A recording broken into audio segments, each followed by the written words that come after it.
আজকে কিন্তু একদম সিম্পল রান্নাবাড়ি, বেশি কিছু না। বেগুন ভাজি, সঙ্গে ছিল মাছের ঝোল।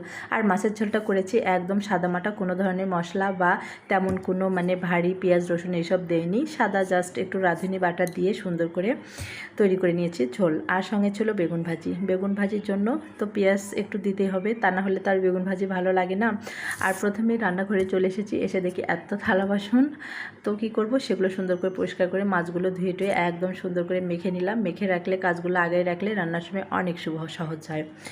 প্রথমেই ভাতটা চড়াই দিই, দেওয়ার পর এই কাজগুলো টুকটাক করে নিতেই কিন্তু দেখা যায় ভাতটা হয়ে যায়। তো ওই যে কাজেও কম সময় লাগে আর অর্ধেক রান্নাও এগিয়ে আসে।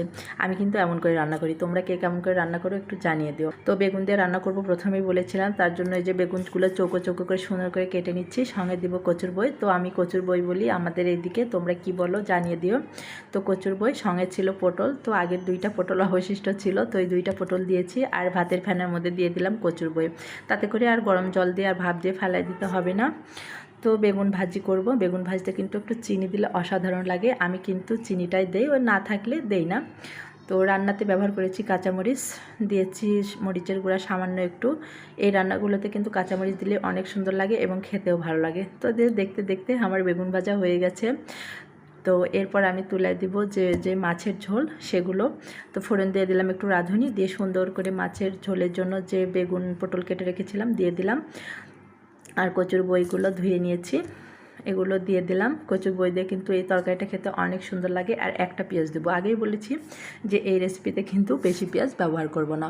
বেশি পেঁয়াজ বা মশলা যেটাই হোক বেশি ব্যবহার করব না, অল্প দিয়ে রান্না করব। আর আমার স্বভাব কিন্তু রয়েছে কাজ করতে করতে, রান্না করতে করতে আর যেগুলো কাজ সেগুলো করে নিই, এতে করে কাজটা অনেক কমে যায়।